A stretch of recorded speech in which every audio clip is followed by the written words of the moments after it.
Tiruvuru MLA కొలికపాటి Srinivas మళ్లీ status పెట్టారు. గతంలో కేసులేని చిన్నికి ఎమ్మెల్యే టికెట్ కోసం 5 కోట్లు ఇచ్చారని స్టేటస్ పెట్టారు. అంతకుముందు ఒక అమ్మాయి విషయంలో వివాదం. ఇప్పుడు విసన్నపేట మండలం తేదాపా అధ్యక్షుడు రాయల సుబ్బారావును నువ్వు దేనికి అధ్యక్షుడివి, జోతం క్లబ్గా అంటూ స్టేటస్ పెట్టారు. పార్టీ నేతలతో ఏమైనా ఇబ్బందులు ఉంటే అధిష్టానానికి కంప్లైంట్ చేయాలి. కానీ ఎందుకు స్టేటస్లు పెట్టి ప్రత్యర్థులకు అవకాశం ఇస్తున్నారు? పార్టీ పరువు ఎందుకు తీస్తున్నారు? తిరువూరు శ్రీనివాస్ పద్ధతి అంతేనా? ఆయన అధికార పక్షంలో ఉంటూ విపక్షంగా ఎందుకు ఉన్నారు? ఆయనకు ఏం కావాలి?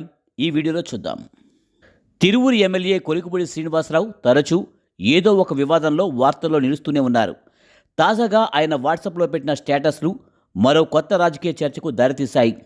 ఈ స్టేటస్ల ద్వారా ఆయన ఏ విషయాన్ని ప్రస్తావించారు, ఎవరిని లక్ష్యంగా చేసుకున్నారనే దానిపై స్థానికంగా ఉత్కంఠ నెలకొంది. ఎమ్మెల్యే కొలికపూడి నిత్యం సోషల్ మీడియాను వివాదాలకు వేదికగా మార్చుకోవడం ఇప్పుడు హాట్ టాపిక్గా మారింది. ఈ కొత్త వివాదం నేపథ్యంలో ఆయన గతంలో ఎదుర్కొన్న సమస్యలు, ఆరోపణలు మరోసారి తెరపైకి వస్తున్నాయి. కొలికపూడి గతంలో తనపై ఉన్న కేసుల గురించి, అలాగే ఎంపీ చిన్నిపై తీవ్రమైన ఆరోపణలు చేశారు. తనకు ఎమ్మెల్యే టికెట్ ఇవ్వడానికి కేసులేని చిన్నికి 5 కోట్లు ఇచ్చినట్లు వాట్సాప్లో స్టేటస్లు పెట్టారు. ఈ క్రమంలో చిన్ని కూడా కొలికపూడి వ్యవహార శైలిపై అధిష్టానానికి కంప్లైంట్ చేశారు. దీంతో అధిష్టానం ఇద్దరు నేతలతో మాట్లాడి సమస్యని పరిష్కరించింది. కొలికపూడికి గట్టిగా వార్నింగ్ ఇచ్చినట్లు కూడా ప్రచారం జరిగింది. కానీ ఇప్పుడు విసన్నపేట మండలం అధ్యక్షుడు రాయల సుబ్బారావుపై ఆయన అనేక అభ్యంతరకరమైన ఆరోపణలు చేస్తూ వాటిని స్టేటస్ల రూపంలో బహిర్గతం చేశారు.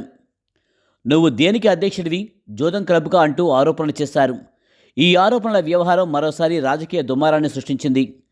తన వ్యక్తిగత మరియు రాజకీయ ఆరోపణలు చేయడానికి ఆయన సోషల్ మీడియాను ఉపయోగించుకుంటున్నారు.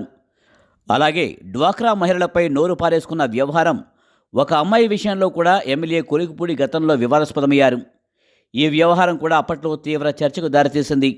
సున్నితమైన ఈ అంశంపై విమర్శలు వెల్లువెత్తడంతో ఆయన చిక్కుల్లో పడ్డారు. వ్యక్తిగత అంశాలు కూడా తరచూ రాజకీయ రంగు పులుముకోవడంతో ఆయన తరచూ వార్తల్లో ఉండే పరిస్థితి ఏర్పడింది.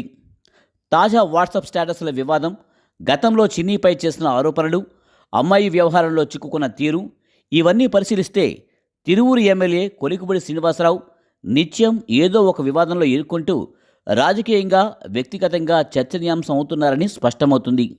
ఈ వీడియో మీకు నచ్చినట్లయితే లైక్ చేయండి, షేర్ చేయండి, కామెంట్ చేయండి.